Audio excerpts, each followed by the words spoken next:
Detalye sa pelikula tungkol sa buhay ni April Boy Regino. Babalik na sa paggawa ng pelikula ang Water Plus Productions ni Marinette Gamboa, ang dating mayor ng Dingras, Ilocos Norte. Ayon pa kay Marinette Gamboa, sinabi niyang ayaw na niya ng politika kaya balik showbiz na raw siya.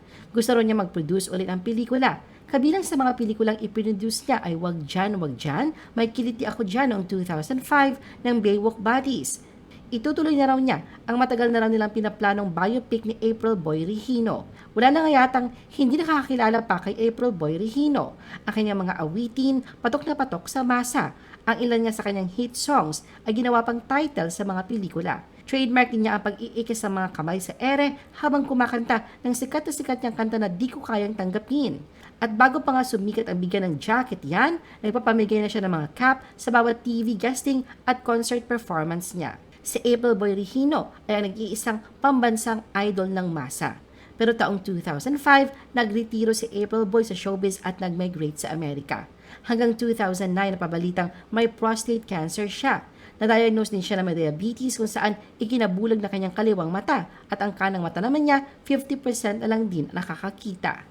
Nang pumanaw si April Boy noong taong 2020 sa edad na 59 dahil sa renal disease complications, talagang nagluksa ang sambayanan sa biglang pagkawala ng veteran singer. Sinabi naman ni Efren Reyes Jr. na isa sa pelikula nila ang kwento nito. Ang character actor na si Efren Reyes Jr. ang magsusulat at magdidirect na naturang movie project at sinimulan na raw niya ang pagsusulat.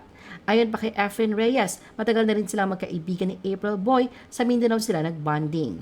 Natuwa siya sa dami na makukulay na kwento ni April Boy at sabi niya magandang gawa ng pelikula ang buhay ng isang idol ng masa. Isa itong magandang halimbawa para sa lahat na nangangarap pumasok sa showbiz na humaharap sa matinding pagsubok. Dagdag pa ni Efren Reyes Jr., pinatunayan ni April Boy sa sarili na kahit anong mangyari ay magsusumikap siya kahit walang nagtuturo sa kanya hanggang sa lahat ng meron siya ay nakamit niya. Ayon pa kay Efren, kinilabutan siya nang marinig niya ang kwento na magkasama sila sa Cagayan de Oro at nakita niya kung paano siya sinasamba ng mga tao sa mga shows doon.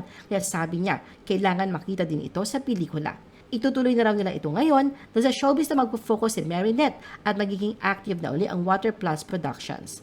Kung matatandaan, in-announce na nasabing produksyon ang pagsa sa pelikula ng buhay ng tinaguri ang idol ng masa sa pamamagitan ng isang contract signing noong February 2020 na ginanap sa mismong bahay ng singer-songwriter sa Marikina. Naglabas pa sila ng ilang litrato sa social media kasama si April Boy pagkatapos sila magpirmahan ng kontrata.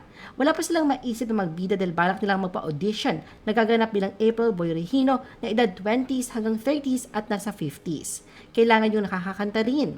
Uunahin daw muna ng Water Plus ang pagkuha ng rights sa publishing ng Viva Music ng mga pinasikat na kanta ni April Boy Regino. Kapag maayos na nila ito, sisimulan na nila ito agad. Nakatakda na sanang simulan ang shooting para sa pelikula noong March 2020. Ngunit nagkaroon naman ng pandemya kaya hindi na muna ito itinuloy. Wala pang final details tungkol sa nasabing proyekto pero baka raw magpa-audition ang production para sa gaganap na Young April Boy. Posible rin makasama sa movie ang anak ng yumaong singer na si JC. I-post ang inyong comments at reaction sa baba. At huwag kalimutan na i-like at i-share ang video na ito. Gusto mo pa ba ng ibang showbiz videos?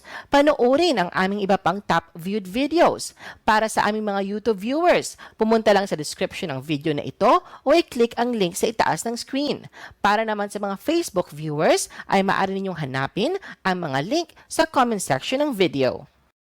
I-follow nyo din kami sa Facebook at mag-subscribe sa aming YouTube channel.